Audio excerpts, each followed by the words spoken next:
This is a snare I took off a coyote this morning. It was actually still alive, probably the longest I've had one live in a trap or snare. I'm assuming it was there for about 2 hours. It was really gasping for air. I'm sure that if I would have checked it a couple hours later, it would not have survived. This is the worst amount of damage I've seen to 5/64 cable this year.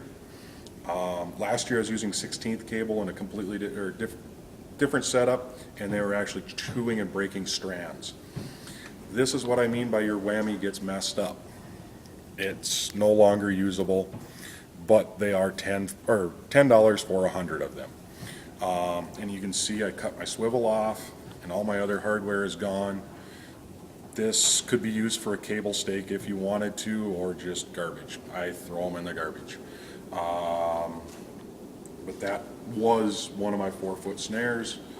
You can see how bad or good they look after a coyote has been caught in one.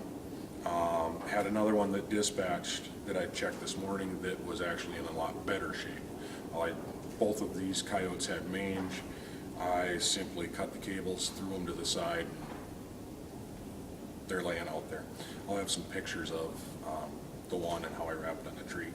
But you can see here that that is how small the loop was that killed the coyote. And this actually was cut in the center of this spring. I have found that's the easiest place to cut it.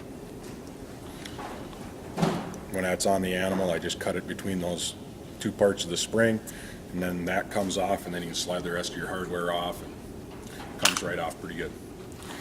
I hope that helps and gives you an idea what you're looking at.